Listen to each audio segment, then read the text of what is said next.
Yes, hello, what's up mga kano? Isang magandang araw. Eto na nga't aking ibabahagi yung kadugsong ng ating preparation na nagkaraang bagyong Opong. Ito nga yung panahon na maaliwalas pa at busy ang lahat na mag-prepare at maghanda kasi hindi po natin alam kung gaano kalakas or kung ano man ang gagawin ng bagyong yon. Habang busy yung iba magtali ng bubong namin ay kumain na nga muna ako dito kasi late na. Pinagsama ko na yung breakfast and lunch sa dami ng inasikaso. Syempre sinigurado kong tanggalin na yung mga manta at net para hindi na siya mapunit or masira ng malakas na hangin. Yung napakatahimik nga ng paligid ang mas nakakatakot. Para masigurado din na hindi mabasa yung ating mga importanteng gamit ay sinilid ko na yan isa-isa sa plastic para hindi tayo ma-hassle kapag nabasa yan at nasira or nadumihan. Inalis ko na nga din itong hangiran ko dito kasi sira na din siya patumba-tumba. Papalitan na lang natin ng mas matibay. Dahil nga daladala ko yung mga pagkain ko dito sa taas ay dito na rin ako nagmerienda. Mainit na Milo at tinapay na may palaman para mas maging malakas pa tayo mamaya kasi meron pa tayong ibang aasikasuhin sa baba.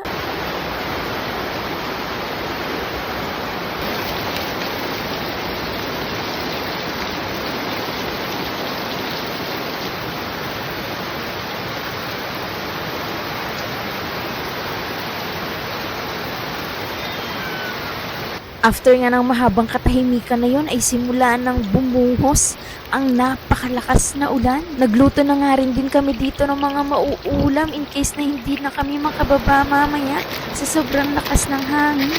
Yan yung hotdog, noodles na mainit na sabaw. Masarap kapag pinartneran ng tinapa.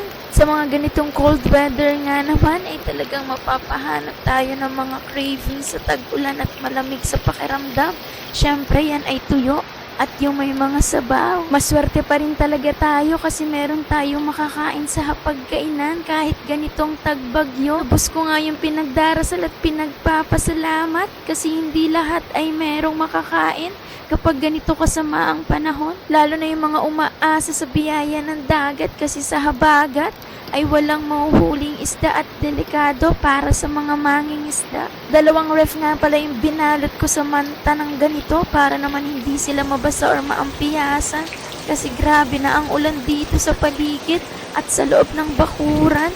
Baha na rin sa mga daan. Palagi nga nating dasal na sana'y maging ligtas ang bawat isa at malampasan ang mga ganitong sakuna. Sabi nga, after the rain, there is a rainbow. Maging malakas lang tayo at kumapit sa nasa itaas. Kaulanan nga dito ay nagsasaing ako sa aming tungko. Kasi dahil open nga yung kitchen namin sa baba ay malakas yung hangin. Nadadali yung apoy ng siling. Sa lakas nga din ng ampiyas ay basang-basa yung taas dito sa may hagdanan. Grabe yung agos ng tubig sa baba.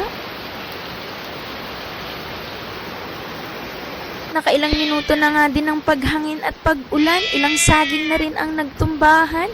Nakita ko si nanay na inaayos na niya yung ibang mga saging doon. At eto pa nga lang po yung mga oras na nagsisimulang lumakas ang hangin.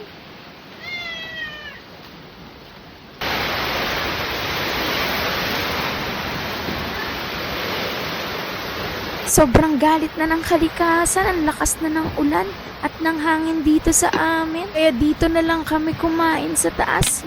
Nakapagluto nga din po pala si nanay dali-dali ng tinolang native na manok. Binawasan nga niya yung nilalamig namin mga manok sa baba. Kawawa naman kaya pinainitan na. Chawot lang.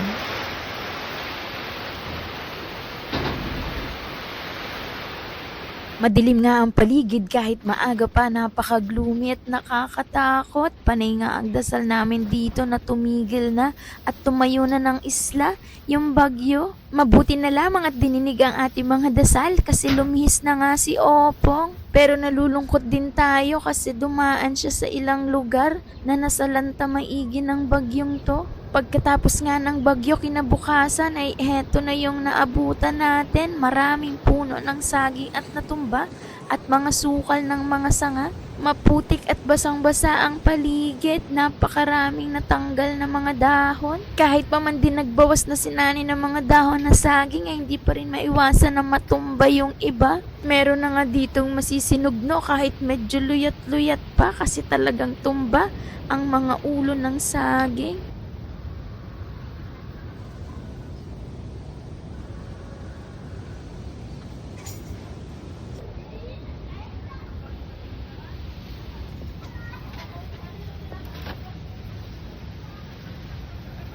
Nyog. Nyog. Kompleto na ang siroy. Ayun pang huli.